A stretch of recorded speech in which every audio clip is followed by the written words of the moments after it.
Hey folks, surprisingly, role-playing games weren't a part of my gaming life growing up. I was certainly familiar with them from magazines and adverts, but it wasn't until discovering a copy of Ultima IV on the cover disc of a PC magazine I was reading that I was willing to give the series a shot. Whilst I enjoyed the quest of the Avatar, it really wasn't until I went back to the first game to see where it all began that I found myself engrossed. Unsurprisingly, I did the same thing a few months ago. I found it happening all over again. The C64 version of Ultima I was developed and published by Origin Systems in 1986. It's a port of the rewritten Apple II version, redone in 6502 assembly, mainly to fix compatibility issues, as well as provide a bit of a much-needed graphical makeover.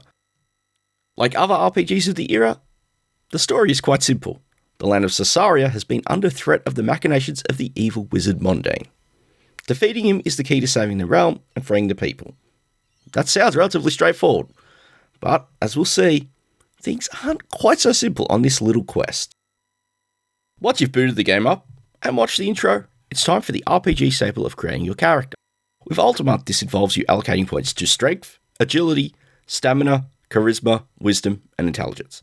Then you pick your gender, race, and class, with each of your choices here granting you additional points to your attributes. Then you punch in your name, and the adventure begins. Your initial view to Sosaria is from an overhead perspective. You'll see your character as well as the surrounding landscape. As you explore, you run into wandering creatures.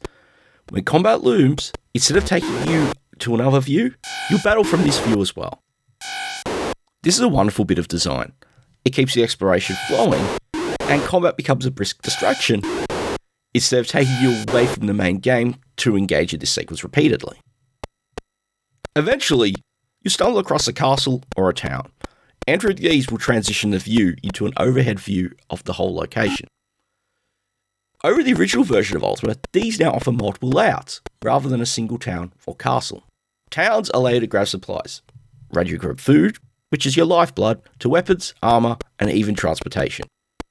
If you wish to dabble in the magical arts, you'll also find spells on offer as well.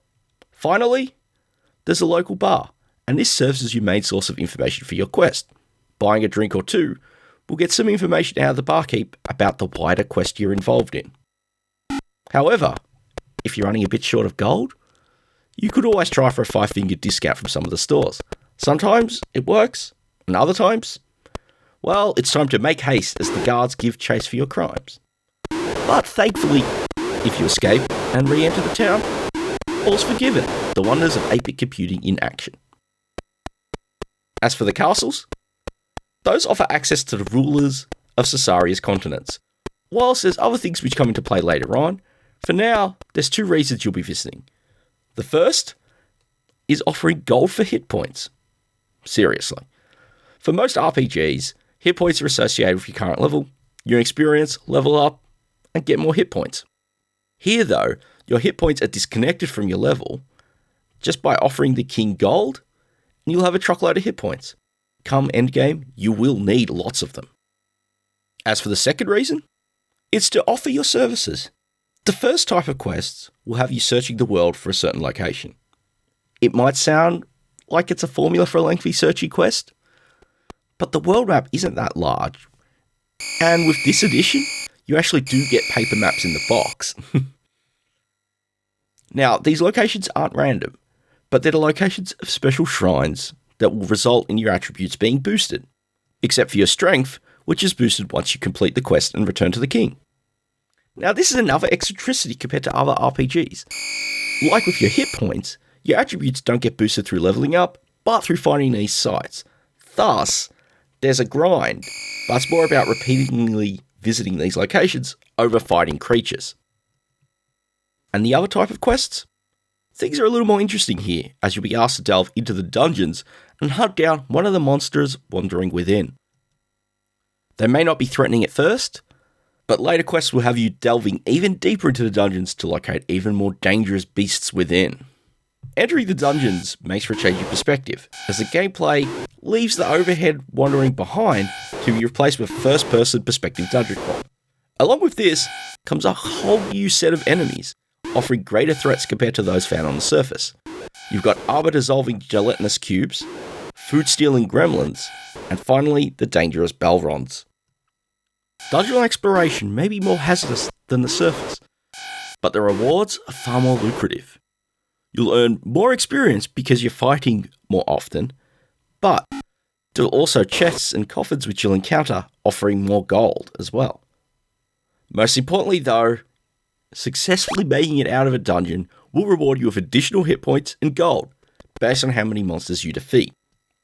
Successfully completing one of these quests will net you a coloured gem and some cryptic advice. That doesn't sound like much for the moment, but later on, all this will get very handy. Now from this point, it's really about grinding. From exploring the map to find the signs, and repeatedly visiting them, bump your stats up to the max. From delving into dungeons to get as deep as possible to earn more gold for weapons and armour, but also for buying transportation so you can explore successive continents faster. At this point, this is when Ultima really starts to get interesting. If you've spent any time in the bar, you'll hopefully have been given a lowdown on what actually needs to be done to defeat Mondain. In case you've not, it just comes down to this. Mondain can't be defeated through conventional means because he has the Gem of Immortality. Thus, the only way to get to him is to travel back in time to before the gem was created and defeat him at that point. As by this stage, you've probably gotten some of the more advanced weapons in the game. You would have seen the other science fiction elements in there. And on top of that, we've now got time travel. Ultima really is no holds barred in how it throws every convention out the door at this point. But is that the end? Not really. To find the time machine, you'll need to rescue a princess that's located in one of the castles. You walk in, obtain the key from the jester, then walk up to the cell, cross your fingers you've got the right key, letting the princess out, and getting the heck out before the guards try to take you down. Hopefully you have a lot of hit points before you try to raid the castle. But just wait a minute, before you go storming a castle, remember that tip you may have read in a bar about a princess giving a gift to an ace? Well, it's time to just find out what kind of ace that is, as you're going off on a bit of star walking. Something else, which isn't quite what you think it is in this realm. The first step is to visit the nearest town and buy a space shuttle. I'm sure you're just as bewildered as I am. Wielding a laser sword or a blaster? Maybe even taking the helm of a flying car. But a space shuttle? You just don't go and pick those up from a lot. They're complicated to fly, and yet your character just hops in the cockpit and hits the launch button. Once you make it to orbit, gameplay changes yet again. You'll start out with an overhead sector view. This is primarily used to set which sector you move to next by changing your flight direction, as well as refueling from space stations, costing 500 gold, or replace a damaged starship. That'll be your first stop as you want to swap out your shuttle for one of the available starfighters. Then you can warp off into a neighbouring sector. Once you've arrived, if there are fighters present, you'll see them zoom into your front view, where you'll use your crosshair to line up and destroy them. Star Raiders this ain't, but it's still impressive for 1981. Anyway, you jump across sectors, battle fighters, return to star bases every so often to refuel, and eventually you'll take out 20 fighters to be called a space ace. At this point, you can return back to your home base, switch back to the shuttle, and return to Sosaria.